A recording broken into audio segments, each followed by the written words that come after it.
our identity. We're God's people. We are God's children. Now, how should we live?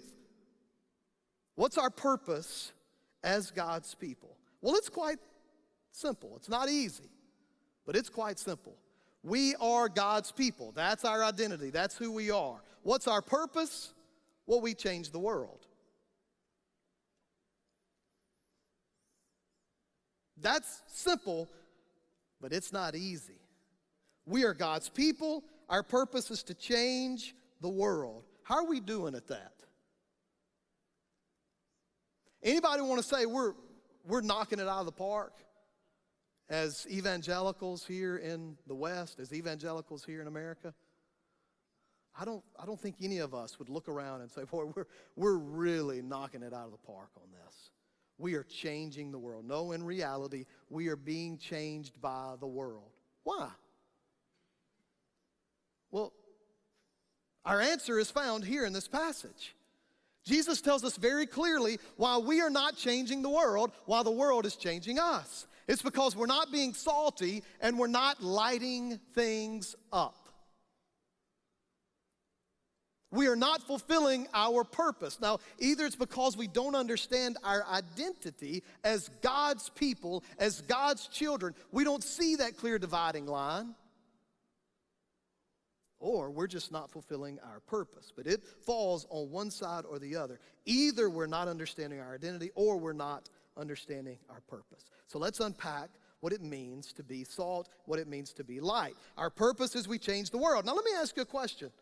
How many of you believe, I mean truly believe, that the world needs changing? All of the world? I have to take a step back here, and I really wonder this. I'm asking myself this. Because, brothers and sisters, nobody in the history of the world has had it more comfortably than we have it right now. So when we say we want to change the world, like, what does that look like? You want to go back to the New Testament time when Christians were dying, being persecuted? But they were being the church, and they were affecting change. There are a lot of us that say, man, yeah, we want to change the world, but what do we mean when we say that? Are we willing to say, you know what, I'm a little too comfortable?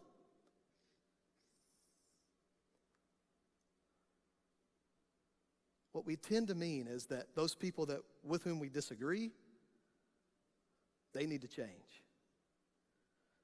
What we tend to believe is, or mean is, I want everybody else to change so that things will be even better for me. What do you mean when you say we want the world to change? Do you really believe that this nation needs to do some changing? And what do you mean when you say that? Because we are incredibly comfortable. And the problem with comfort is that you don't tend to want to change when you're really comfortable. Because what's the alternative? A little less comfort. We have another word for that. It's called discomfort. How many of us are signing up for that life? So when I say, how many of you believe the world needs changing, before we go, man, yeah, I'm all in, let's look at ourselves and say, do I really mean that I'm willing to be a little less comfortable? The world does need changing. It talks about the salt of the earth, the light of the world.